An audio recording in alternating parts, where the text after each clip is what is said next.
Welcome, you guys, to another episode of Horrible. This is Heaux. Baby, I'm your girl, Mandii, a.k.a. that bitch. I'm Weezy, and if you're watching the YouTube, Angela Davis. Oh, Jesus. Not Angela Davis. Bro, my nigga woke up and saw me this morning. He said, I really feel like I'm dating a black girl now. He don't feel like he dating a black girl, otherwise I think he's just joking show. because the braids got the little boho. You know, it's still straight. People be looking at me like I'm Dominican. They not confused once they see this. And I also want to say, it took me such a long time to love my hair because when I was growing up, I'm so light-skinned that everybody was like, why don't you have curly hair? Like, you know, mixed girls have that. In Florida, that's how they come at you. And it was always making me feel so bad about how my hair looked. But then as the years go on, like I learned to love it. And yeah, honestly, the braids are keeping it growing thicker. I haven't put shampoo in my hair in a year and a half. I only do what's called co-washing, just conditioner. And the Dominicans take my braids out now and they be looking at me like, what, bitch? I would say our experience with our hair journeys are also different. I know growing up, me and my sister with the same daddy, we have similar curl patterns. But my youngest sister, she's Haitian and white. And she has 4C, kinky, super tight curls. And when we were growing up, me and my sister wanted her hair and she wanted our hair. So she constantly wanted her hair straightened or to be like ours. And we were like, bitch, we would kill for your hair. We wanted the thickness. Because the hair is the validation when you're mixed. To me, it's not, well, and that's the thing. And I don't know if it's because me and the sister closest to me weren't raised around any of our white family. Oh, bitch, we wanted to be dark. We wanted thick, curly hair because we only hung around our cousins and shit. Like, we hated being the light girls where niggas would question if my cousin was my cousin, if my daddy was my daddy. So me and my sister, we wanted to be, we couldn't wait until the summertime when we became motherfucking looking Brazilian and shit. Like, and it's funny because we loved our dark skin. I feel like when I say this, there's also this side of society where it's white women being like, I wish I was your color. And I never want to be that black girl. Hell no. I never, you know what I'm saying? Because they be doing that. Like, they'll say that to black women and it's super insulting. So sometimes I try to watch how someone else can be perceiving what I'm saying when I express that I want darker skin. I love myself so much more than I did when I was younger because I just was figuring it out. But yeah, no, just taking out my hair like the other night, maybe. I was taking it out on a plane, girl. Let me tell you something. Not to be a niggle, but if I'm going to pay for first class with the door, I'm taking my hair out. No, I'm taking my hair out. Oh, okay. Like, I'm taking it out. They be putting the meals in between, you know. So I flew from LA to London for our London show, which was 11 and a half hours. On the way back, it was 8. And I was like, oh, I could get this shit out. So, you know, they come in with the meals and shit. And I'm like, hey, half the hair out, half of it is braids. Every time I go to the bathroom, people are looking at me like, what the fuck? Why does bitch keep looking different? Don't care. And there's no knives on the plane. So I had to use a little plastic knife to fucking get, you know. That's a butter knife. It wasn't enough. You need a little sharp. No, but I had to really get that shit. I think they thought I was trying to make a bomb. Not with taking your hair out. Bro, because the way I was using shit. No. I will say. I had a nail clipper. I was maybe not that you was making a bomb, but you could have hit something in your hair only because my very first international flight, I got flued out by a nigga that was playing in Israel. So I'm going to Jerusalem to you know, I was a little nervous. I said, oh, baby, not be going to Jesus. But I fly Tel Aviv. That's the airline I fly. Baby, I'm the only person who ain't wrapped up, if you know what I mean. So I'm in line. They pull me to the side. This is for me to get my boarding pass. This isn't even TSA. I'm in the line to get my boarding pass. Tel Aviv comes and brings me to the side. The most embarrassing thing, and I might have talked about this on the podcast, I had a bun. Bitch, you know how we used to take that weave, the little weave ponytail and wrap that shit into a bun? Baby, they made me take out pin by pin my ponytail till my little nub was like this. Cause I have my little thing here. Then bitch made me take out my whole ponytail and carry it back. Put it back up. Had to still go get my fucking boarding pass. And I was like, are you fucking kidding me? This was my very first international flight. And I was like, oh, I hate it. Your first time going overseas was Israel? To Israel. He was playing in Jerusalem, and then we did a weekend trip to Tel Aviv. He was playing in Jerusalem? Jerusalem's only He was playing in Jerusalem. Oh, that's crazy. They have a basketball team. Jerusalem is in Tel Aviv, by the way. Well, bitch, it was whatever. It was in Israel. Bitch, first off, all I know is we went to the Tel Aviv part with the clubs. Like, there's Maccabi. That's the big basketball team over there. He played for the smaller team. Oh, okay. Yeah. By the way, while we were speaking about Israel, I mentioned this at the London show. It has been a really weird time on the internet, in the news. And I feel like, and I just posted this today, I am so insulted at the amount of people that think just because I'm Israeli, I'm not pro-Palestine. But it also is making me think a lot about Hollywood and how many people I know and follow that just won't post anything. And one person that I know in Hollywood recently, I kind of had a conversation with them. We were having dinner and we were talking about Palestine. He was like, bro, this is the sickest shit I've ever seen in my life. Like, in my era of being alive, the things that we were turning a blind eye to. And I'm like, well, why don't you talk about it then? And he said, think about how many Black people I employ. Are we all going to lose our jobs because I said something? I'm like, that's the way you think of this? I mean, well, then my question would be, this is the first time you're bringing it up here. What kept you from posting or talking about it publicly for? I do, just not a horrible. Okay. I've been posting about Palestine and shit like that. But no, sometimes I'll just see stuff in horrible comments, or people really DM me more about it than anything. So that's probably why, because maybe they're just watching the show. But I post about it. But no, I really feel like we're in a weird era of silencing. And I remember on the T.S. Madison episode, I was like, oh, I kind of wish TikTok goes away because I'm tired of the internet. But then I realized that's the only way people see shit like this. Mm-hmm. Like, that dude that blew himself up or set himself on fire. On fire in front of the White House. Yep. Last words were Free Palestine, right? But no one's ever seen that on the news. And I don't know, as much as I hate how much social media has taken over, I have to stop being vain about the things that I'm seeing and realize there really is a greater good. Like, last night I went to this place in New York called Medusa. It was my first time going. Oh, I ran into Chinese kitty. Fucking shit was great. But me and my nigga sitting down. There's a table of 6 people. Some girls, some guys. When the food came out, everybody's like, don't eat. And they all start videotaping. They all start flashing. Yep. And I'm looking at him and I'm like, bro, I hate this. I hate this era that we're in. How can you not eat? How can you not enjoy your friends? I even heard one girl said she hadn't seen the other one in 3 years. And all y'all done was make content this whole time? I'm not super mad at it, because if y'all follow me on the ground, bitch, I'm taking pictures of my food now. Like, I want to try to create that content only because what it's done for me, I appreciate. So when people constantly hit us up, by the way, if y'all don't stop sending me pickle recipes, bitch, I like picklebacks. That is it. Stop sending me fucking pickle dip. Somebody sent me fucking Dr. Pepper with pickles in it the other day. I don't want everything with pickles. But to me, I have a 6-ingredient salad that I eat every week. And I fucking love it. So to me, what I've gotten from social media, I don't mind giving it back. I think that's why, I love, you don't listen to podcasts, I listen to podcasts. I love people creating content, and I know so many people are making money off of it. I don't mind sharing. It beats niggas hitting me when they come to New York and being like, can you tell me where I should go to eat or what sex clubs? Like, to me, if the information is out there, then it's out there. And I don't mind sharing it in that way. Content creation is cool. But I think there's a line people just hit me up. Experiencing something in real life versus experiencing it because you want to film it. A lot of these people, when I'm with my close friends, we take the least amount of content.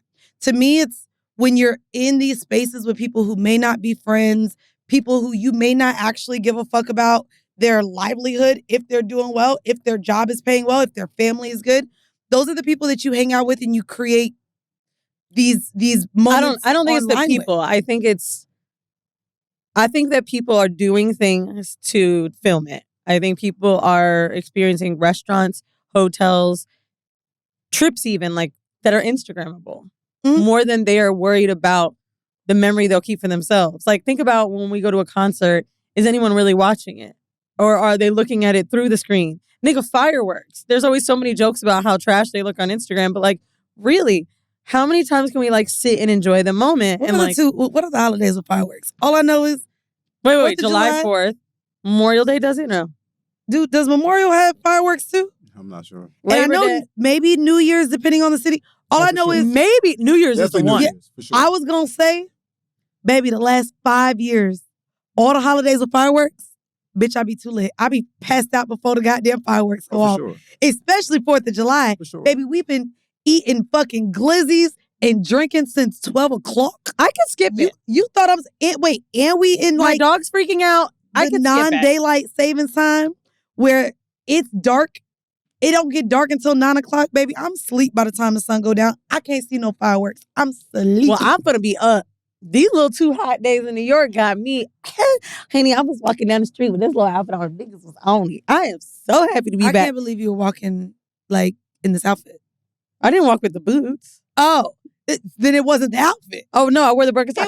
It was just a little one piece. If you did this with But Birkenstocks, the boots is fine. too much. If you put the boots on, I was gonna be like, girl, they was gonna ask for your price. Girl, when I walked outside, nigga said, "Why do you love being a fucking whore?" I was like, "I don't know. It's something. I'm going to work."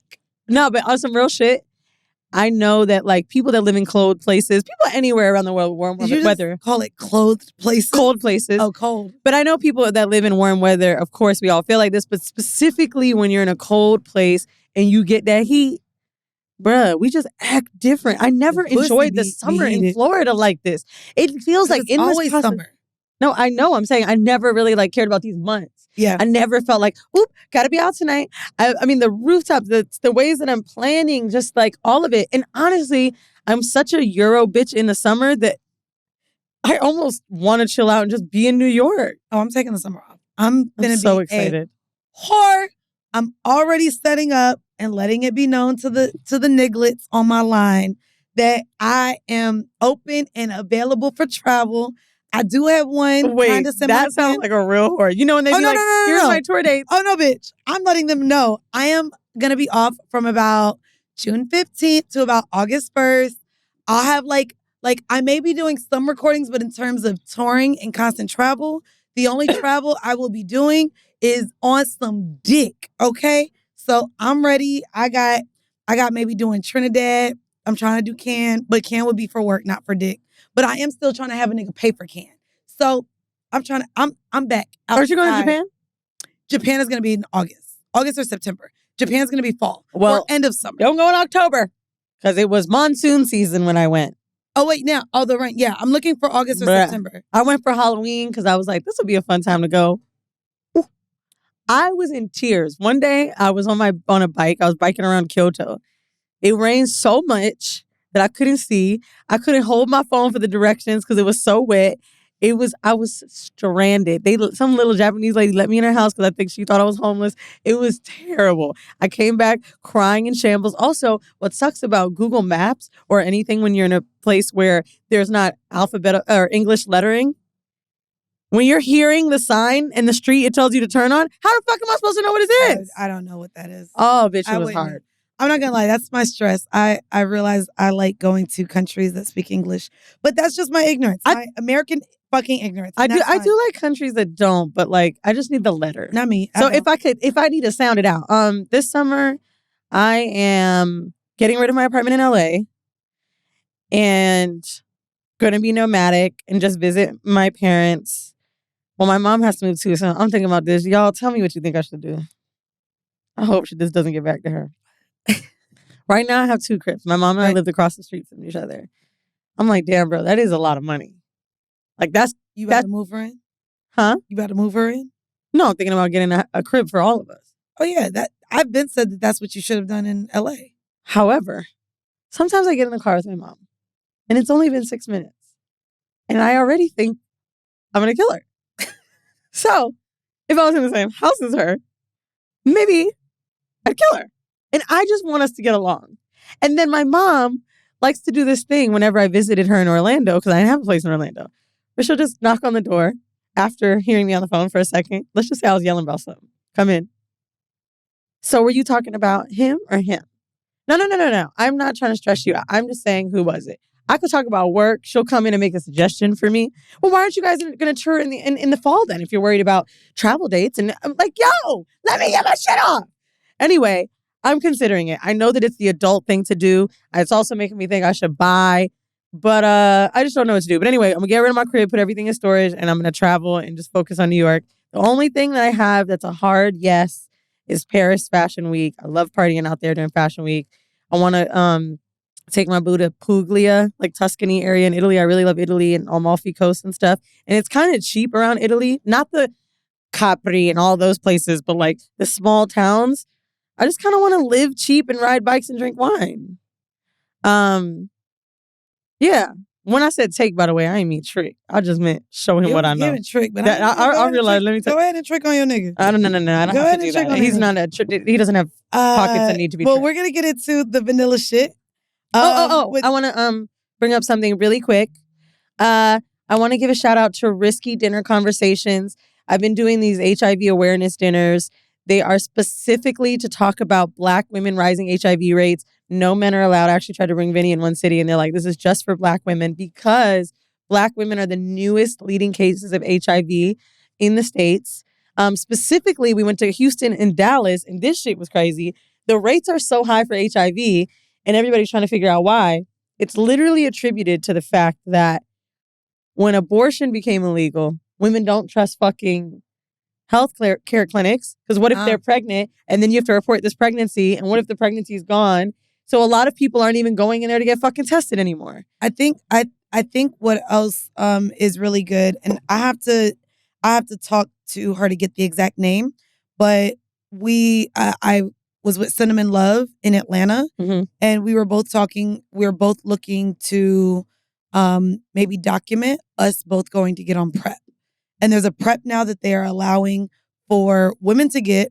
PrEP was often very much denied to women and was only given to... I brought you up. You told me that they told you no about PrEP or something. Well, that was years ago now. I know, but I remember that. Well, but it was always okay for women. Yeah, that was years ago. Well, and still probably depending on where you go. No, that's not true. Gilead Sciences is the one that provides it. That's fine. I'm telling you, maybe the healthcare provider, when I went for my checkup and requested PrEP, it was not. Also, this was, there's also been conversations with other women who have attempted to get it in the sex club space, as well as Cinnamon, who's a sex worker, and she was not given it. However, there is now something where they are allowing people. So whether the pharmaceutical says it can or cannot be given, for a lot of healthcare practitioners, they were denying women access to getting that. Correct. However, there was nothing wrong ever. I didn't say there was. Well, no, but I want to be clear about this. I was wanting to get it. Healthcare providers were not giving women PrEP in fear that almost this Ozempic thing would happen.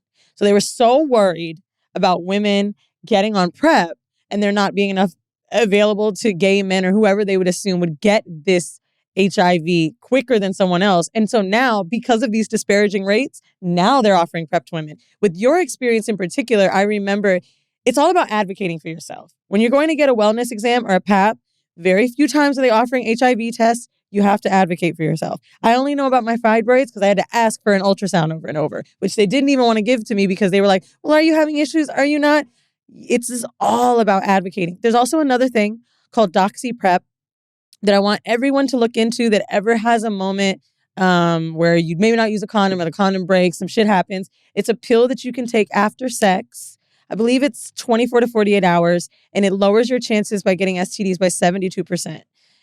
Please look into this if you're not on PrEP or anything like that. Syphilis, chlamydia, gonorrhea, most blood diseases. But 72% it lowers it by. I literally told one of my homeboys about this, who's kind of a hoe. He was like, bro, like, I have 5 packs of it in my bag now. Like, I've literally given it to friends while on vacation. Like, thank you. I had never even heard of this until those risky dinners. But I wanted to bring this up because it is a group of women that started this from Orlando, Koya and Chiana, and basically are inviting influencers to a dinner just to document so that they can spread the word. And it's like no gimmick. And it's all because we're not talking about getting tested about HIV enough. So they're doing one in New Orleans. I might look for some whore hive influencers. But when I've like learned how much these rates are going up, now someone close to me had just had 3 tests, 2 positive, 1 undetected. So they're trying to figure out what's going on.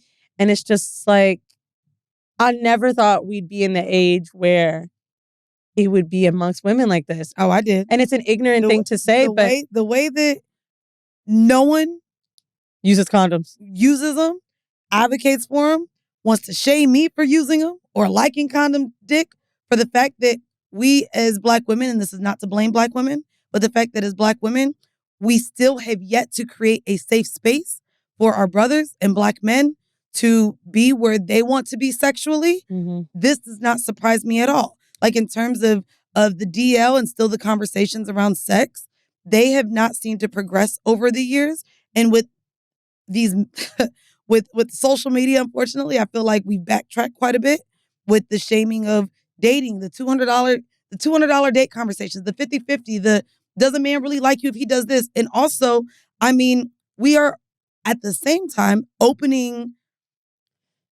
conversations, the world, I don't know. I feel like we are also opening the landscape within our own community to be open and fluid and non-monogamous. But so to me, though, those are the safer communities. Like, well, I don't because want they're to getting shade tested more. anybody that was at this dinner. However, 20 people at this dinner, I think 2 people heard of PrEP, Mandii, like that knew that they could take PrEP or had like a test recently. When I tell you, and we know this from all of these years in the space, these hoes be getting tested, dog. So that's no. The sex worker hoes get tested. Let's be very clear. I think lifestyle people are more common about talking about testing. But there's a lot of people that don't even identify as lifestyle. They're just non-monogamous. So the way that like men are not leaning forward into the truth, or women, because let's be very clear, I ain't gonna say who, but a lot of my friends that done been in relationships, they done all cheated on their niggas. So where the conversation, yes, about the sex workers, they are getting tested because they have to for work. A lot of people who are lifestyle or into casual sex, casual dating, and lifestyle activities aren't necessarily getting tested at the rates that they should either. And but the people that are getting tested, you good, I'm good. At Planned Parenthood, at least, that are having more frequent partners. This is a statistic from New York State Planned Parenthood. The people that are having sex with more people in 12-month spans are getting tested more frequently than the people that have had one partner or less. Right. And that one partner probably is cheating and bringing something back to you. But my point is that the people that are more promiscuous are probably getting tested more. I really, truly do believe that. Okay. Like, I think that... you can believe it. So then, okay, then no one is. This isn't even agree to disagree. I would just say, for you to be at an HIV awareness dinner and only 2 people knowing about PrEP, to me shows that there is still such a huge lack in sex education for things that could be preventative measures. I think that's the point, though, that I'm trying to make up, Mandii. The HIV dinner is created with Black influencers, Black women. Mainly, most of them are heterosexual. And my point is, none of these women are sex educators. All of these women just have a platform that they can share this on. When we're talking to people in the space, they generally have a better idea surrounding sex ed, places to get tested. Their friends are just kind of a little more liberal in talking about this shit. These women that are quote unquote more normal every day, they're not talking about this shit. People that listen to Horrible are hearing some of these conversations for the first time. Like, those girls, as disappointed as I was flying to Atlanta, actually, for Black Effect after that. I was like, yo, I have to be so happy that all of these girls have hundreds of thousands of followers, and they just heard that. All of them were in shock at the rates. All of them couldn't believe it. Even me, I couldn't believe, 62%, I think it's Harris County or whatever. But anyway, it's just like, to know that the average person isn't hearing this. Because where are you getting this info from? If all your friends are married or super chill or not going out too much, maybe they don't have as much of a sexually promiscuous life. So y'all ain't talking about this shit? And then you probably fucking one nigga, but he probably ain't only fucking you. Not saying niggas ain't shit. Like, I agree. It is literally women not taking advocacy over their own bodies. HIV there's no fault in getting it. The only fault you have is not getting tested. Because if you can't get on the meds, you're fucked. You know what I'm saying? Like, catching it early, being sure you don't pass it down when you want to have kids. Like, I just really have been disappointed with even the sex ed conversations I've been having. Like, I only have it on Horrible. I'm not passing it on to my homegirls when I'm on the phone. Even when we have an episode where we're like, damn, and we learn something new, am I taking it outside of this fucking room? And I just think we all have to start doing this in our own house and with our kids. And also, I just got tested. I'm going to try to get tested on camera every quarter now. I like that. Unless something goes wrong, then I'm going to be like, footage got deleted. No, and if you guys, want to hear more of these conversations, check out Period Sis. It's very heavily leaning into the disparities within the healthcare community and kind of what we experience as Black and brown and underserved communities. And so these conversations are very important to me. And so, make sure you check out Period Sis. Season 2 is back. And y'all know I'm trying to make a goddamn cartoon to literally make these more prevalent and, conversations that are had. Now, you brought it up, so we gonna bring it up in the vanilla shit. Now, this was recently brought up in a rap beef, but y'all, male Ozempic users. Now, I get it. Some of y'all want the abs. Some of y'all want to have your summer bodies ready, so y'all done took the pin. However, there's a report of an awful sexual side effect, and it's saying, say goodbye to sex. Ozempic has been linked to a host of unfortunate side effects, from personality changes to weight gain after getting off the medication. Now, however, male users of the ever-popular weight loss remedy are claiming to suffer from what could be the most mortifying symptom yet, erectile dysfunction, as revealed by multiple posts blowing up on Reddit. I did want to add to this. Getting more hoes and not being able to fuck them is nuts. It's crazy. Like, what is Rick Ross doing? What is the purpose of it? That nigga's on. Yeah, but to me, if you fuck Rick Ross, it's because you like big niggas. Like, no, I'm saying erectile dysfunction, you can't fuck. But I don't know. I ain't gonna say what I was about to say. I ain't even gonna go. No, it's okay. We all know a bitch is fucking them. I ain't even gonna say what I was about to say. But that is actually what's been happening to male users. Women, y'all want to know? The birth control ain't working? Is that right? No, I was gonna say the opposite has been shown for women. So women on social media who have been using Ozempic are actually reporting that they're becoming pregnant. Yeah. Easier. Now, I don't know if it's the fact that it's counterbalancing their birth control or as much as the way we've talked about Plan B not really working once you're above a certain weight. The same works for pregnancy. So if you are trying to conceive with your partner and you're considered obese, one of the things your doctor will probably tell you is to lose weight because obesity is one of the things that can keep you from getting pregnant. So it could just be with the fact that they're losing weight. But it's women on birth control, though. That's one of the things that they're saying about Ozempic. Yeah, while they were taking, and it does say following obesity can raise the risk of heart disease. It may be linked to diabetes and cancer. And for women, it can also impact fertility. Them hoes getting pregnant with the birth control. I'm going to tell you right now, if I got pregnant, I'm about to start the patch. I've just had too many months of being scared. Like literally every month it's like this and I hate it. No. I can't handle it anymore. And that's why I like condom dick. Y'all be asking, oh my God, but don't it feel better, bro? Nigga, it feel better knowing that my period gonna come on when it says it's finna come on. Yeah, but you didn't do that when you had a boyfriend, did you? There was another reason why I didn't have to worry about that. Oh, okay. I mean, but the thing I didn't have to worry about that with my ex, but I ain't gonna hold you like moving forward, like whether I'm even with somebody or not, like I'm very adamant that I do not want birth control and I won't get on it and I don't want a baby. So I would like to talk about him getting snipped. And I would love a nigga who's already snipped. Like that's my goal. Like if you have enough kids, my conversation. If you have enough. Because like one of the guys I'm talking to has 4 kids and I'm fine with him having 4 kids. If you don't want any more because you're happy with that and I'm happy with it, that would be my conversation before just fucking raw. And I'm not getting on birth control. Yeah, I think in my situation, like we want kids, honestly, 2 or 3 years, bitch. My mom literally said to him the other day, like, don't get her pregnant before the book tour. Don't get her pregnant before the book tour. And I'm like, y'all don't want me to be Ali Wong. But anyway, basically, I was just like, yo, I really want to get on birth control. He's like, no, let's just check your basal temperature. Like, please, like, fuck bitch. That. Why doesn't he want you on birth control? Because I've never heard. Oh, okay. Most men be like, you want the pill, the shot, the patch, what we doing? He knows it's not the greatest thing, but I will say this. Considering I'm trying to shrink my fibroids, it's seeming like birth control could possibly be a good option for getting my hormones in check. But yeah, I haven't been on birth control in years, maybe 10 years. Like I was on the Depo shot and I got really fat.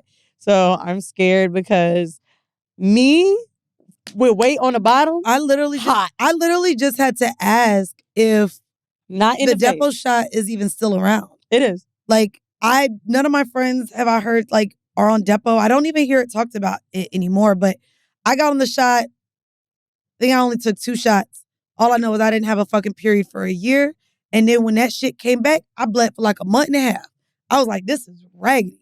This is super raggedy. That's why you want me on it. You don't want to I finally am happy with my skin, with my weight, with everything. There's no way I'm going to let, just for the satisfaction of a nigga to bust up in me, for me to have to deal with that shit again. You know what I mean? Well, I don't really feel like that's the case for me. Like, No, that was just that's why it would make sense for me. I think that a lot of people do think the pill is selfish for men's part, but like, you got to have some autonomy over yourself. If you know that like, it may be super difficult for you to always grab a condom, or the frequency of your sex, like, it's tough when you're like in it all the time, every day. Or couples that live together. I told y'all, I don't know if it was on Patreon or one of them last motherfucking solos. Baby, I know a nigga. Niggas is coming over now, and I know I'm judged. I have condoms in my bookshelf, in the kitchen, in my bottom drawer, in my luggage. That's where I felt really embarrassed. I do too for new niggas. Like, so I'm casually dating. I'm only speaking from someone who's casually dating, who does not want to be off birth control, who also believes that none of these niggas deserve raw cooch. I can only speak from a single casual sex person right now because I'm not in a relationship. Speaking of, the hors d'oeuvre for this week is about casual fucking hookups. Now, like we talked about the condoms, and I would like to ask you, Wolf, back in your day, how you prepared for casual sex. This one comes from GQ magazine, and it's telling you to be prepared. And not prepared with your pH, not prepared with any of those things, but prepared with your place. If you're in the market for casual hookups, always operate under the assumption that you two will be heading back to your place at the end of the night, which is what I will know if a nigga's coming over before the night starts by if my house is presentable or not, okay? Period. It got to be clean first. That's the metric if the house is clean? That's the metric. I know I might get some dick if my house is clean. Like, my cleaner just left. I'm going out. I may be able to have a nigga come over tonight. So even though you'll inevitably end up staying elsewhere from time to time, casualness is something that you should exude through your attitude, not your apartment's cleanliness. So best to just be prepared. Own more than one towel. Own at least as many pillows as sex participants, which is great. I ain't gonna hold you how many times a bitch was in her 20s, went over, and nigga had one limp-ass pillow. Nigga, you better have at least two, and if you want a threesome, you need 3 pillows. The amenities don't need to be expensive or luxurious because you're not opening a spa, but you should definitely want your guests to feel comfortable. Perhaps the most important thing to have on hand, condoms. You're definitely going to need a stash of those. None of this hemming and hawing about how it feels better without one. If that's you, then do yourself a favor and buy some better ones. Buy 17 different kinds so you can switch it up every night. If you're having casual sex, accept that condoms will always be a part of the equation. I wanted to add to this where one of my casual partners, he maybe has too much casual sex. He has had extra toothbrushes for me every time I went to his house. And he has been like, would you like some sweatpants? I have left with sweatpants and a t-shirt each time that he has not asked for ever again. Yes, he's rich as fuck.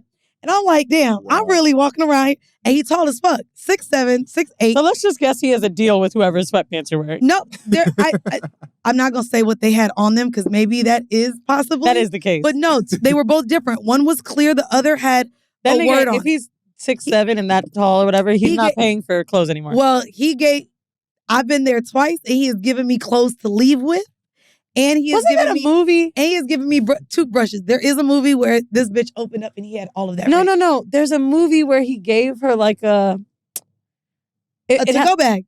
Yeah, with the clothes. Yes. What was that? It was with some white people. It was with white people. And he said, thank you for coming over. And he gave her the bag to go. Honestly, though, with the toothbrushes, I do have a pack of 20. I'm one of those people that changes every week. Yeah. I can't do the vibrating. And I have a lot of friends that come over and leave it. I also, pro tip, if you want to be a little social justice warrior like me, it works for 2 things. Every time I leave a hotel, I always order a bunch of toothbrushes up to the room, a bunch of soaps and stuff like that, and I give it away to homeless people, but I also keep the toothbrushes for when people come over. And, I think the best things to have in your home to make someone feel cozy, especially men listening. Good sheets. Girls definitely want to feel cozy in your home. If they have bad ones, it's probably because they don't want bitches to get too comfortable. No, niggas just don't be thinking about... Niggas don't give a fuck about no... No, they're the type to go into Target and be like, queen sheets for 32? For sure. Or 42. I'm going to go with 32. $32. So I think you've got to have some good sheets. Some nice candles in your home to kind of set the tone. For sure. Don't make the space junky. You know what I mean? I think when it comes to cleanliness for men, it's sometimes just leaving shit all over the place. Or have a good closet that you could stash. I would say toothbrushes. wipes. Now, you don't have to get makeup wipes if you don't want to look like a true hoe. You just have to get at least the little huggies, like some booty wipes, so that she can take her makeup off and keep your clean sheets for the next your bitch. makeup off with the huggies. I mean, if I'm at someone's house, like my house, no. Wipes is an extra layer. I ain't gonna hold you. Yeah, wipes are nice. All my makeup coming on your pillowcases. You better wash them bitches. For real? You don't take your makeup off? With huggies? No, I'd rather sleep with my makeup. I'm sleeping with my makeup on and it's getting all over your dick, your stomach, your sheets, your pillowcases. Unpopular. If my makeup doesn't look good on my face in the morning, I'd rather just take it off. Like, you see that? Not with no huggies though. You don't think a nigga having wipes is a little too prepared though? No, because you should have you wipes better wipe your ass. I mean, for to take off makeup? That's what I'm saying. No, that's why I said it has to be like a booty wipe. I'm not using a booty wipe on my face. Because the booty wipe not going on my face. It's not made for the face. It's I've made for used the booty hole. wipes on my face for sure. Oh yeah, nah, baby. Like I said, I got this skin right. If I'm finna put booty wipes on my face, I may as well get birth control. Like, I don't feel like I'm going to be able to control my skin with the booty wipes to the face. Wait, they be having cucumber smell. I definitely don't want nothing scented on my face. Oh, I don't do nothing with scents. I just learned my motherfucking, you know what I mean? I just learned my little facial routine, baby. I think, what do you think the best things you found in a nigga's house were? Like the most comfortable you've been? What was their house like? Rich, big, where I was like, oh, I want to live here. Like, that's it. Like, to me, like a really nice, clean house. Like to me, the cleanliness, especially for men who live by themselves, is important to me. It's funny because I just came across like this skit that this guy said. I want a nigga's house to be so clean and so nice. I'm looking under the rug asking, where is she? Where the bitch at? Where the bitch that designed this shit? She in the closet? Oh, you live here with a bitch. Dudes been having their shit lit. I want a nigga's house that look like it got a touch of bitch in it. It got a woman That's touch. what I want. You said what? All the niggas with the plants now be like, yeah, I need a touch of bitch, I need it to smell good. I mean, in terms of like all of the necessities after a one night stand or just a night out and having fun. Mm-hmm. To me, when I'm provided with the toothbrush and the sweatpants and the t-shirt and the ride home, or it's like, okay, you do this a lot. Okay, but it was fun. But I do, in the back of my head, I'm like, I'm judging you because I'm like, oh, you got a routine, nigga. That's what I'm saying. You don't judge a nigga being too I don't prepared. judge him out loud, but I know you got a routine. You keep a mental note. The same way when niggas see I got condoms stored in every inch of my house. I'm too sure. I know that. I know in the back of your head, you like, damn, at least I know she got them, but also, damn, this bitch a hoe. So, like, the other thing, too, and actually, one of my homeboys said it recently. I was in LA.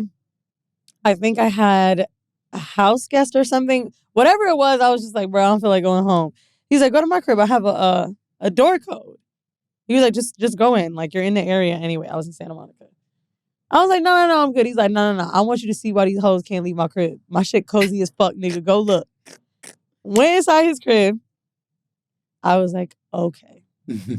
I walk in. The first thing I noticed his living room is in the front. And he's got the Marshall speaker like a little hotel.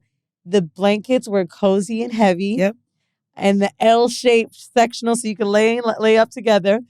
In the fridge, he had the right shit. And I was like, oh, you literally are catering your home for people. Like, when you know how to host, that was what makes a great time. Making sure you can practice for your friends, it'll be the same. Like, I'm telling you, my man never want to leave my house. That nigga really be coming over like, what we gonna eat? Like, it's really because I know I'm setting the vibe. And I do the same when friends come over. So, fellas, when you get that shit down, I gotta chill with my hosting. I gotta make sure I wasn't prepared the last time this nigga came over. So I'm dating someone who doesn't drink and dating someone and fucking him who drinks a lot. And so when he comes over, what's drinking a lot? Oh, bitch. All I know is, ladies, I'm gonna tell you how to be prepared. Make sure you have the cheap version of a bottle if you have the expensive shits. Because, bitch, the fact that we had to get to where we killed a bottle of 1942, nigga, this was for like by yourself?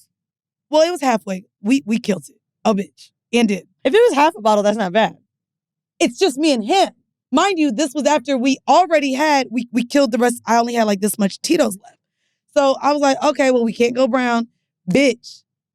And I was like, damn, I ain't gonna hold you. Next time he come, I got the Milagro sitting up there, bitch. The Milagro's crazy. You ain't killing my 1942 no more, the fact bro. that Mandii said that, the niggas sent me 6 bottles. And I don't know where, someone must have randomly, I don't know if you've ever gotten this, like you're just part of like a seating package. You're like, why do I keep getting stuff from these people? I got 6 bottles of Milagros and I said to myself, they must be having a hard time. Well, what's crazy is it kind of looked like the 1942 bottle. So it's long, it's tall, it's brown, it's skinny. So all I know is I was like, this nigga ain't coming over and killing another one of my expensive ass bottles no more. Then my other nigga came over. So why don't you require him to bring a bottle?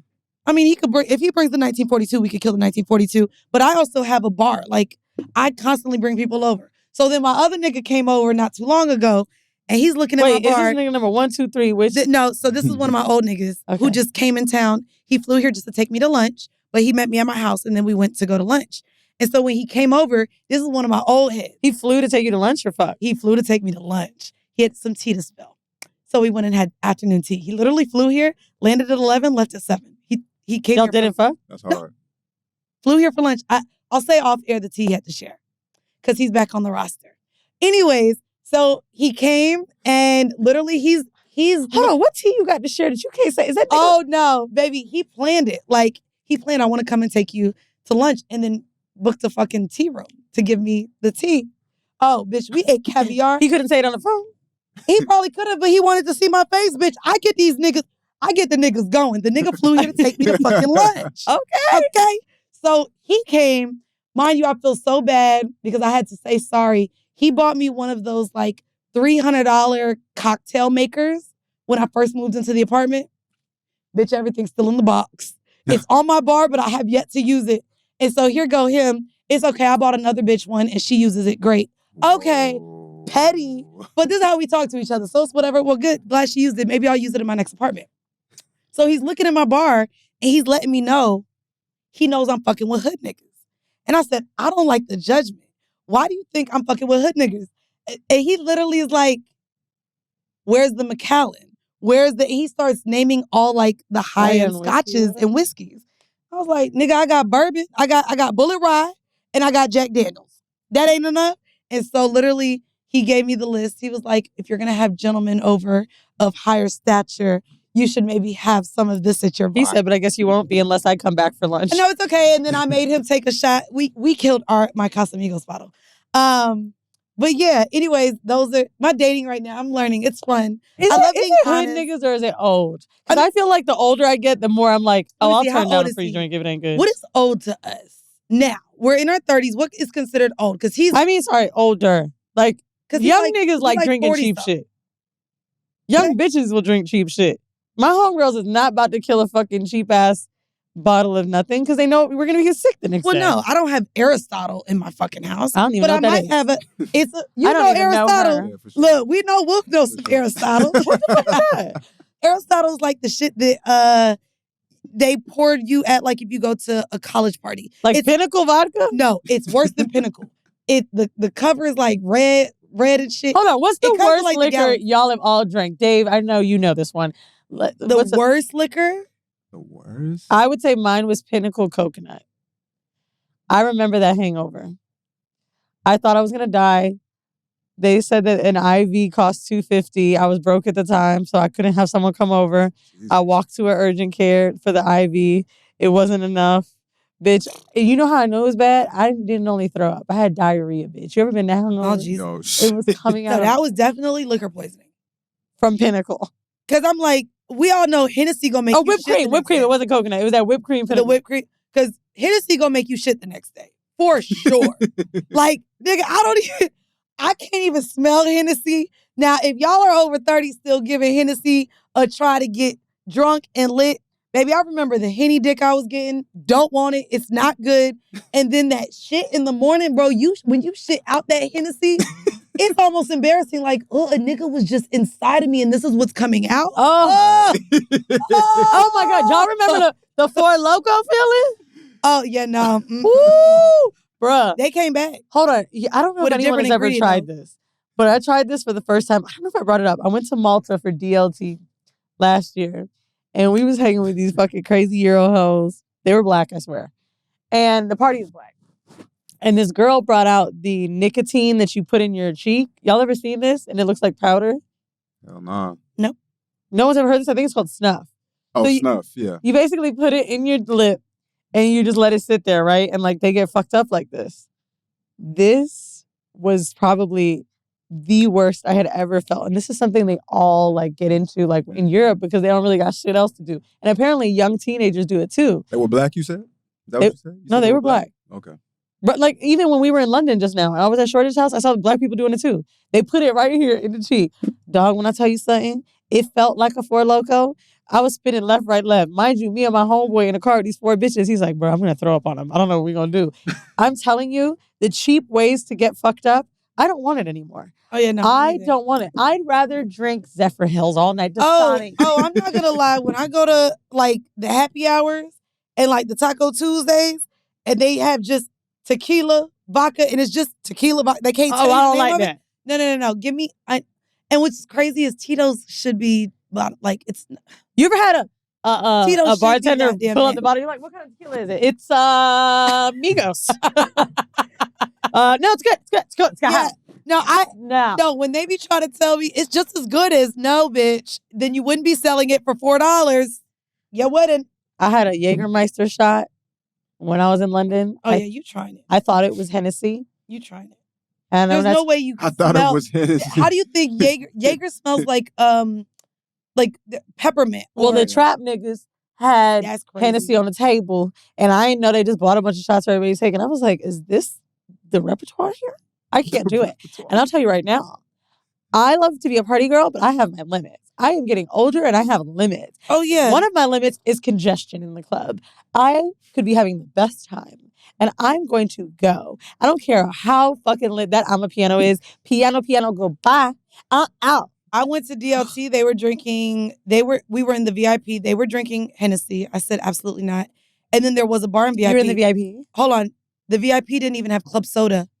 I said, I'm not doing juice. Was it even VIP? This is what I'm saying. Like, I wouldn't even do juice. That's what I'm saying. It was a makeshift bar in our area. I had to go to the actual place to get the gun. What are some of the good parties that you've been to recently? I can only name 2. Oh, see, you party. I go to, like, invite only, like, industry shit. That's where I have the most fun. Like, I mean, like, yeah, maybe, but I'm talking to people that can go out to a party. I mean, album listening parties or, like, highlight room in LA. But I do, like, listening parties. Did. What? I'm going to one tomorrow, I'm only going to industry parties. No, it's not even industry parties like that. DLT ain't industry? No, and I went in London, which I've decided is my second least favorite country in the world, but that's another conversation. I went, though, because... Thank you guys for coming to the show. My homegirl brought me. Like, because her friends were there. But I personally don't really look to do those. To me, it's just... Even all the after parties I did at Dreamville, like, it's just like they tell me to pull up. I don't really like the themed parties where I have to buy a ticket, and then some of them don't have seats and chairs. It's funny. Weezy was hitting me because she was like, what party are you going to? And she brought up the party you went to, and I was like, yeah, but the way I party, like right now, I still just want to, I want open bar. There has to be a place to sit, and I don't like oonst. So to me, if there's oonst, if there's not a section that I can sit in, or if I have to fight with the bar to get my drink, I don't want to go. I will give y'all some really good recs in New York. If y'all like to party, listen to Weezy. She got you. Descendants is one of the best parties I've ever been to. I hate blowing it up, but Descendants is a really good party. I think it's going to turn into something else soon, so it might be over because that's how good it is. And every time I go, it's getting more full and like more packed or selling out faster. It's phenomenal. And the sound system in Brooklyn that this place they do it at is great. Shout out to Mandii, who's the DJ there. Sold Out, Jerk and Jollof, amazing party. Link Up, y'all know I love my boy Andre Power. Amazing party. He's an amazing DJ. If you want to hear really good house music and just be around DJs that are unique, fucking great. But the parties that have been out for years, and I won't say which ones, them shit's turning. Them shits ain't as good as they used to be because I think they've been spread out too much, but I love the layout. I consider that to be a party in New York. That I plan to do. I will be at Fort Greene this summer. I like a lot of the piano people I went to in London was my first time. I've been wanting to go to the party for years. But yeah, like people are curating really dope vibes in spaces that I've wanted to chase or be in for a long time. And so those parties I name are definitely it for me. Obviously, an exclusive party will be the best, but I do think you can definitely catch a vibe still at some of these ticket joints. I'm trying to kind of find my thing for that in LA. I would recommend Black Market Flea. I think they do a phenomenal job. It's normally always the same weekend as Black on the Block. It's a daytime thing, but I love being in a party that's not crazy rah rah. Like, I actually don't like bottle popping culture. So that's probably why all of the parties I named I'm into. You may be able to get a table, but that ain't really the party. I even had to beg the Descendants people to give me a fucking table because I know that's not really the vibe they on. Like going back to that original, just like we came to dance type of vibe. Yeah, no. And that's truly why I think people in New York love the Layout. If you've never heard of it or you don't live in New York, it's in Brooklyn at Fort Greene Park, I think. Yeah. Mhm. And it's just a place where you vibe, literally lay out, not even picnic vibes. You could definitely buy yourself a nutcracker, which if you've never heard of, you got to come and get one this summer. There's DJs, there's music, but I think it's just this original. Atlanta is a park. I wouldn't consider that. They have DJs now. I mean, there's a DJ, but I wouldn't consider that a party. So maybe that like we're defining that differently. Maybe like, Soul Summit Layout, I'm thinking. Soul Summit's a really good party. Is that what I'm thinking about? Yeah. When the Soul Summit is at Layout. That's when, actually I've never been to the Layout when they didn't have a DJ. Oh yeah, the Layout Juneteenth. I can't wait. There's no way. There, niggas. They will definitely have a DJ. I'll be coming from Oklahoma City doing Juneteenth on the East. And literally, I bought the earliest flight. I landed at 11 just so I could make sure to make the Layout this year. Because I flew into the Layout but got there at like 7 o'clock last year. And that's like, that's the end. Everybody going. And I think last year was the end of, what's the hookah spot that closed down that everyone used to go to? Started with a B. Damn, I really don't smoke hookah. It started with a B, but they closed down and now it's like a members only club. Anyways, before we get out of here, I do want to do one last Heauxmail because we barely get to our Heauxmail. And by the way, I brought that party shit up because that's where the niggas at. Don't go for my nigga, but the niggas be there. I'm telling y'all, these dating apps, we're circling around. Everybody's fucking everybody now. Go outside and meet them in the real world. And then you go meet them with the other 3 bitches they fucking in that same party. So may the best one win. Hunger Games. All right, here's the Heauxmail. If you have a Heauxmail for us, please send it to horribledecisions@gmail.com. Hey, ladies, call me D. I am forever grateful for finding horrible decisions. I've become much more confident in my sexuality over the last few years. It's refreshing to see Black women own who they are. Let me tell you some shit I've tried since listening to y'all. I pegged a man, I ate some cooch, had 2 threesomes, and went to a ghetto-ass sex store/club. And here's the question. I've been seeing this man for a while. We've never met in person.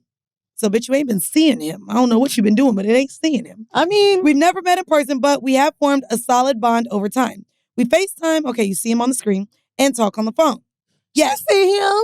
Yes. He has sent me money on multiple occasions. He's tried to send for me and come see me for a while now.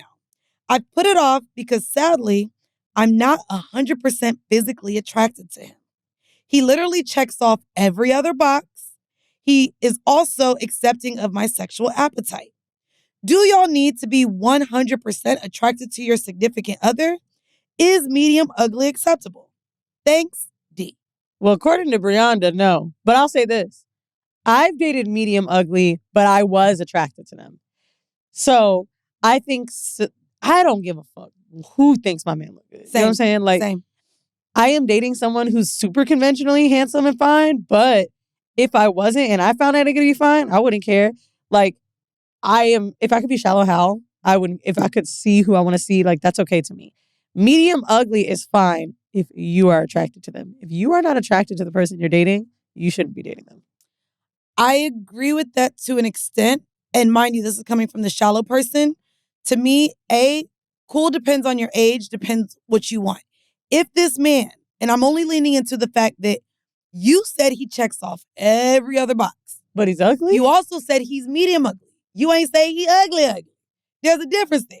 So to me, there's something that you might find attractive in the least bit. I think that at the same time, I would suggest you to see him because pictures and videos sometimes do niggas no justice. I will tell you, there are, like, one of the guys I'm dating now, I told him to his face, way finer in person. Like, his page is cute, but baby, in person, I want to eat him the fuck up. So could you tell in videos that he was good looking? Because videos are better to me than photo. Yeah, but to me, there is something about an energy, a swag, an aura. Like, I've been out with with motherfuckers like one of my other niggas. Oh, they all back. One of my other niggas is not even 6 feet tall. Baby, you can't tell me I don't like him and he not 6'7" when we together. In the bedroom, outside, I'm standing next to him like he is my tall king because he has that aura of him. And I know he eat pussy real That's good. the dating app problem. Sometimes I meet dudes and they be a little doofy. You're Yeah. like, why he walk? I agree. So to me, if you've been talking to this man and he checks off all these other things that actually are on your checklist, to me, I would give him the chance and opportunity to be with you in person. Mm-hmm. Check the vibes, check the temperature. Oh, wait. They haven't met in person. That's true. No, they haven't met in Sorry, person. that's a good one. So I'm like, meet that nigga in person and then you can ask him out because he could be better looking in person than what you see him on FaceTime or his pictures. I also would say don't kill too much time. I'm talking to anybody that is fucking listening or viewing this and has been dating someone online. The more time you take to not meet them, if it's a dub in person, it's almost like I wasted all my time and I could have been fucking at the lab. Yeah. Nah, bruh. Nah, dead ass. You'll feel like you're in a relationship with someone even when you're not in front of them, like someone you haven't met yet, because you're so addicted to chatting. It becomes so fun. It becomes a routine. You guys kind of get in this groove. Meet that nigga, bruh. Not only meet him, He might just smell funny. I want to add to it in terms of the casual dating. Be honest with what you want. Like, I've been very clear that I am just now getting healed over a breakup. And right now, I want to enjoy having fun. I think I'm learning how to date in a place of confidence, financially, physically, emotionally, mentally, that I would like a relationship, but as of right now, I'm not. And if someone wants to take me off the market, they need to show the fuck up because I'm willing to have that, but I'm not willing to just be in limbo with a nigga. I'm going to have my fun. If you're not consistent, I'm not consistent. And we're just going to figure it out that way. Consistency feels like the only thing sometimes that will let you know someone's actually into you. Yeah. At least for me. Like, I know a lot of people say things like, if you can't make time, they're not really into you. As long as someone's consistent in showing me that they're like, that's enough. We've all been busy or we've all been overwhelmed with life. But like, that is something. And I know it's getting harder and harder because dating is becoming so fucking difficult. And I think through writing this book, I realized like, fuck, I have a chapter that I'm writing about Old Bay currently. And so many embarrassing things I admit. I read it to my man today. He was like, I'm not trying to judge you, but like, I actually can't believe how much shit you put up with. And I was like, 30% of it is COVID, and this other percent of it is I kind of just thought, I'll meet another nigga at some point. Like, but you just don't realize it goes on this many years. And even one of the things I wrote about was like, when I caught him cheating the first time, I didn't tell him, right? And then I wrote, when I was writing, I said, I let 2 days go without telling him that I knew. And then I was like, well, now I can't tell him because now I just held on this water. So how long is it going to go on? Is this hard? Like is it hard looking back and seeing what you accepted or looking back to see the partner you chose to be with for so long? I don't blame myself. It's a little embarrassing. It's not hard. It's embarrassing for the people that know you as someone strong. But I actually don't know if I was weak for what I did.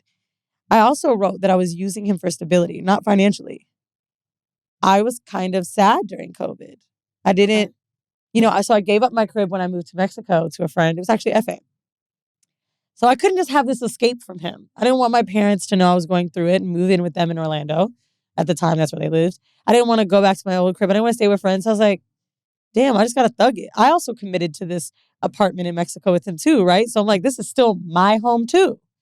So there was that other layer of like, people think I'm just staying with him, but I'm like, I ain't leaving my shit. Nigga, Tulum is lit. I don't want to leave.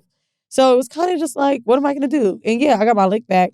But it still was like, I just stayed with him thinking I'd meet someone else while I was with him. That's sick, but that's what I would think about. And the other thing about it, he was a cheater, which made me angry with him. But everything else about him was okay. We had a fun life.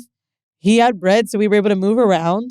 And it's not like I was using him for the money. Keep in mind, I have money too. So when you have a counterpart that you could do things with, during a time where the world is closed, we can grab this $100 flight to go to fucking Cartagena or whatever. Like, how many people were able to do that? A lot of people, jobs were fucked. So I kind of think I liked that. And when I say I used him for stability, I used him to be the grounding thing. Horrible was off tour. We didn't have our Black Effect deal yet. I was still writing Sex Cells and figuring out what that would look like. Everything kind of felt flighty.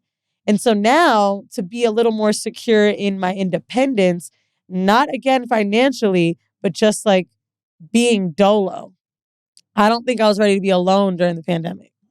I was not ready to be by myself in a world where we already were isolated. So I think I just used him for the companionship. And in my brain, I was like, okay, he fucking some hoes, who cares? But there is a lot of trauma that comes with cheating because I've realized so many partners were cheating. And it's tough because when we talk about non-monogamy, and it's something I enjoy and I've done healthy, I hate that people have taken advantage of it. But it's like, niggas will take advantage of you when you are monogamous. So where's the line? Like, where can you keep blaming yourself? There's not many steps I could take to save my heart when it's in someone else's hands. Yeah. So there's so much blaming that we do in breakups, and I fucking let that go. No, it's no one's fault. Even you, Mandii, when you're like, well, I went back to him XYZ times, like, you could blame yourself for that, but you... Oh, no, I'm not. I understand the demon monster that I was with because he was a narcissist. Yeah. And the powers in which they have for manipulation, like there was a psychological pull that because the first bitch they called me woman to woman done hit me again this week, wanting us to go, like, I guess she wants us to bond as trauma sisters. And I'm like, bitch, we already Eskimo sisters. My ex cheated on me with you. You chose to say after you called me, and now you're done with him, and now you want to...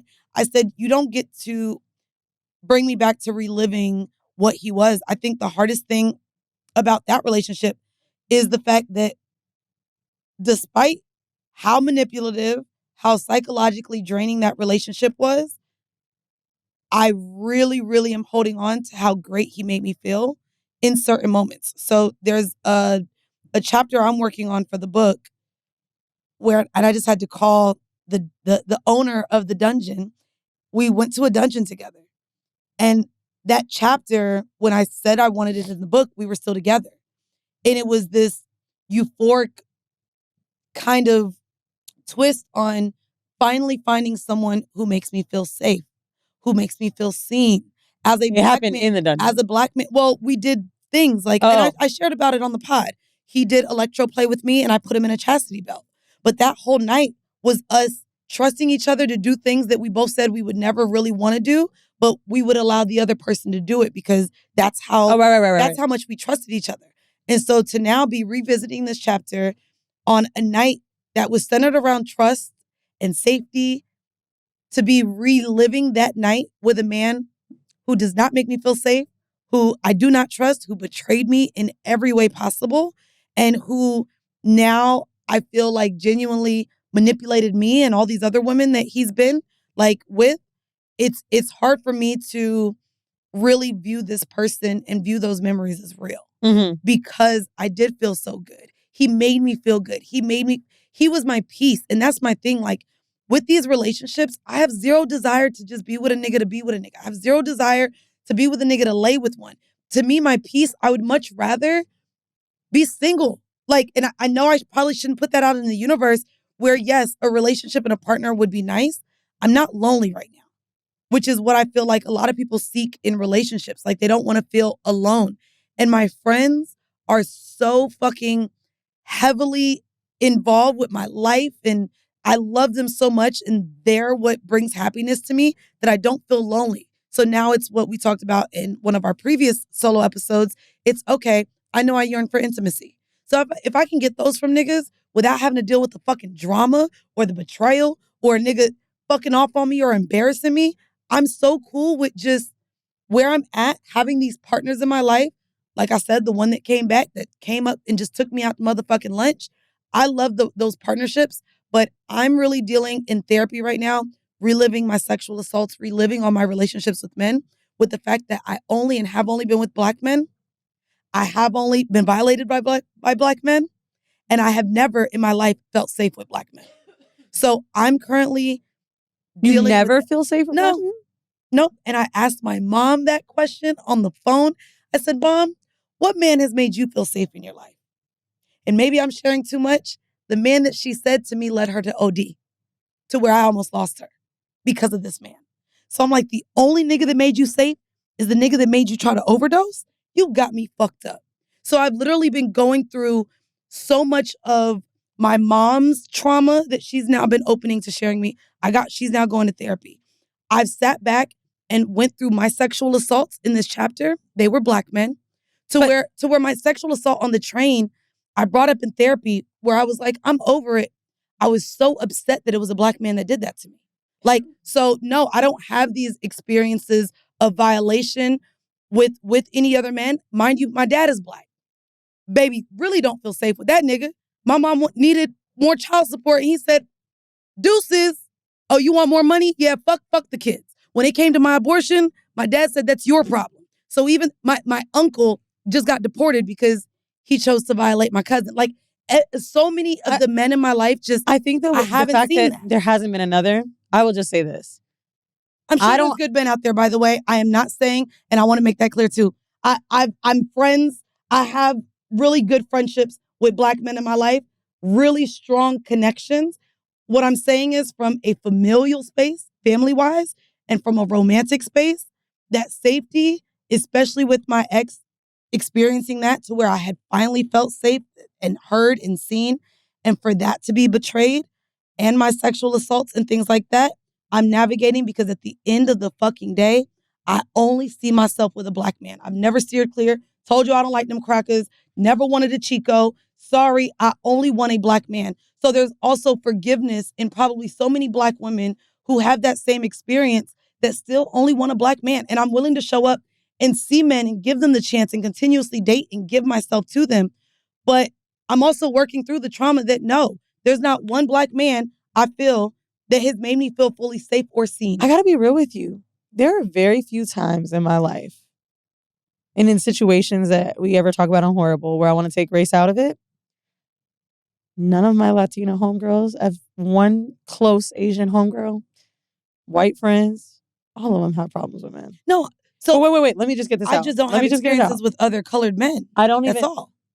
I don't even think we realize that the patterns of behavior that men have, like we haven't been able to read the flags or see the signs because it's like it's a perpetual cycle. But what you're talking about, one of my friends hasn't been able to date black men. She started dating other types of men because of her trauma. And I'm like, bitch. Oh, that's not the answer. And that's why that's never been my answer. However, I'm in therapy really seeking because my experience in my whole life has only been with black men. I went to all black schools. I dated only black men. My father is black. My uncles are black. I don't even know my white side of my family. And as an adult, niggas who I laid down for in whatever capacity were black. Maybe you should just get you a little Rihanna's ex-man situation. Get you a fine little Habibi ting. I don't want to move. That's the thing. I want a black king. I'm not trying to. I'm joking. Oh, but no, yeah. I ain't trying to go out. I think that's something that could be fun in your dating that's life. Not Muslim. I think if you opened yourself up to, because for me, probably actually separate from white, I've never dated like a wigger because for me it's like, why am I going to do that? Like, I'd rather date a little RC white boy or whatever. But sometimes opening up to different cultures is interesting because my friends that are my closest friends that are in a different country live in France. And all of the girls talk about men from different countries like they're different races, even though they only date black men. And they've all expressed different qualities about them, whether it be talking about African men who worship you or whatever, or Caribbean men. I've had African men. Things like that. So my point is, I think it would be cool. Still black men. I think it would be cool for you to date people from other places. And I think you might be able to maybe even enjoy, because it almost feels like sometimes, even in New York or whatever city, we're in a bubble of people that know each other. I think it could be fun for you, especially when you're traveling, maybe just opening yourself up to that. And then it's not black shit. It's just like something different. Like I think it could really help your dating experiences. And truthfully, I mean, you act like I had a whole diplomat and I'm not acting like anything. Maybe I'm just saying try something new. I've stepped out and I've dated. When I say black men, it's not that they're not from different countries. Like I've dated, like I'll try to stay clear from Jamaicans, but I've dated Haitians, I've dated Jamaicans, I've dated Africans. to me, when I say black men, it's the full diaspora of black men. I don't date all the same type of guys. They've all been different. They might look kind of alike, but they're all different. To me, I'm just in a space currently of healing. Just fuck one white guy for that I would like. fun. I don't want to fuck no cracker. Anyway, y'all, I ain't fucking none of y'all. You that be ain't naming black. white boys you like? No, bro. Jake Gyllenhaal. When I say Jake Gyllenhaal, that don't mean I'm finna see. So you wouldn't give him no coochie? You wouldn't if you met him at a bar. No. What am I just giving Jake Gyllenhaal coochie for? You think I'm just gonna give a white man coochie for free? I think if you were having fun with him and you already think he's cute. I mean, I think he's an attractive. And he looked like he got a little twitch. Like something's just cool about him. But I don't think I like. No, like me saying after that roast of Tom Brady, Jason Momoa. That nigga was looking good. Jason Momoa can get it. And he's still not white. I don't He's want no. Samoan. You should get that. No, on some real shit. I'm not joking. Tom Brady was looking fine as fuck on that roast, bitch. I don't know what Botox they put or what fat from his own ass. Man, that man was fine. And then it made me think, should I start looking for sugar daddies again for fun? But don't none of them look like that. They all look like they're old and should belong in a nursing home. They all look like Bill Belichick. Yeah. That's what they look like. Who, by the way, I'd fuck for a price. Well, guys, thank y'all for tuning in to another episode of Horrible Decisions. If you want to hear more or get more solo content like this, make sure you head on over to our Patreon. That's patreon.com/horrible decisions. Lot of cool stuff. And if you are a part of any of our top tiers, you can join us once a month for our town hall where we do a Zoom. We do a whole episode. Y'all get to join in, hear the tea. It's crazy. So join us again. That's patreon.com/horrible decisions. And this has been yet another episode of Horrible Decisions. Bye, everybody.